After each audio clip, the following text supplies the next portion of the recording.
So today we are going to unbox the Sapphire X R9 285. As you can see, we've just got a review unit. We are quite excited. We are on the go. We are in our car.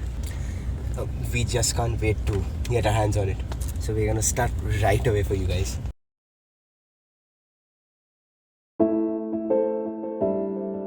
Now we have this box, as you can see. After opening this, we've got a cardboard box, and let's see what's inside this, guys.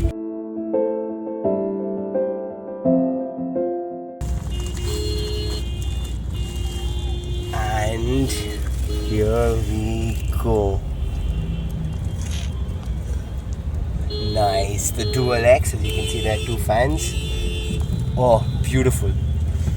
This card looks good with the copper heat pipes.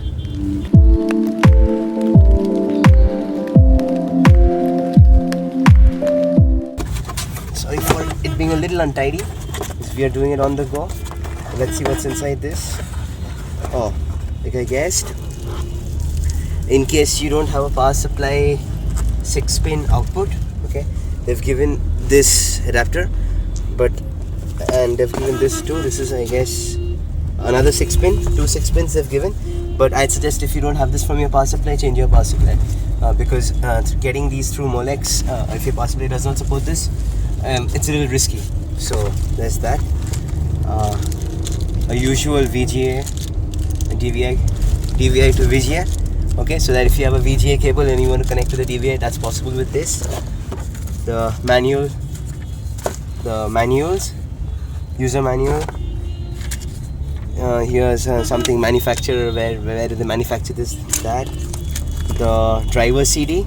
This disc has all the drivers, so you can use this, or my suggestion would be to update the drivers after you've used this, or you can directly download it off the website.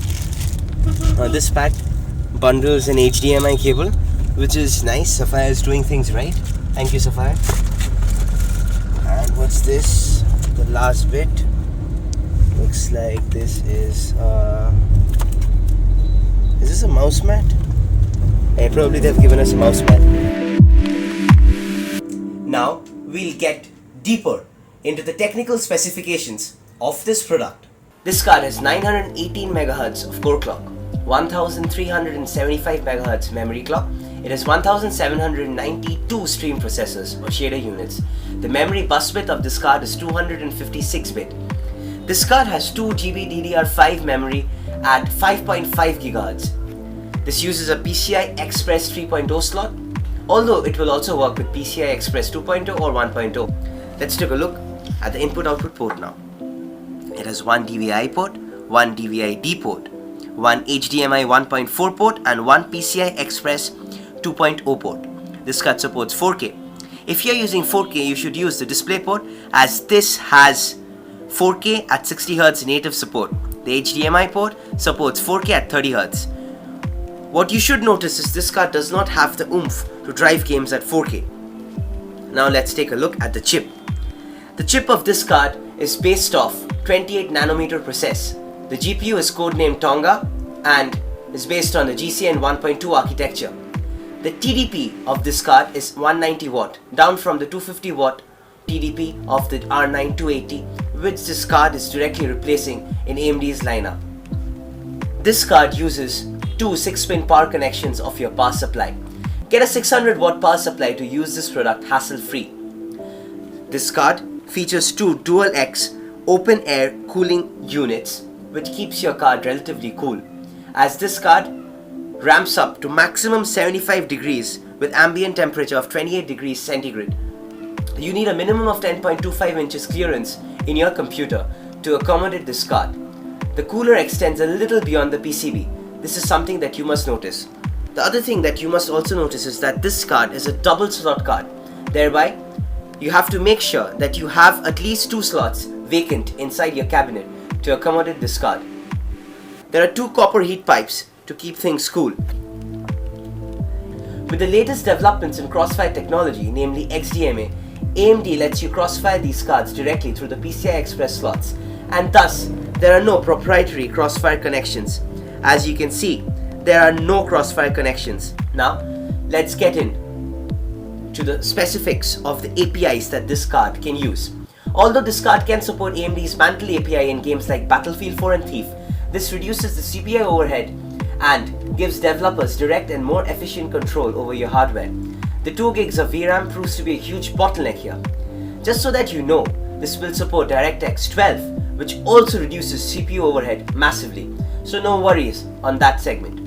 Lastly, after using this card extensively over the past few days, I've come to realize how abysmally terrible AMD's Raptor is. Yes, I use those 2 words to describe AMD's software because the Gaming Evolved suite is way inferior compared to Nvidia's GeForce Experience software.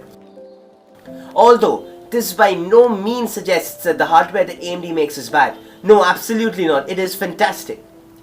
It's their software department that needs a lot of thinking to do, as Team Green has a much better software suite.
It is conclusion time, folks. Where is the R9 exactly placed? Well, AMD launched this product to replace the R9 280, but there are some stark differences. The R9 280 had 3GB of video RAM. This has 2GB.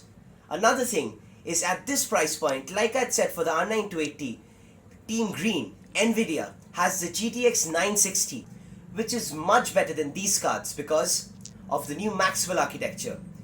Keeping everything in mind, I'd like to give this product a 7 out of 10.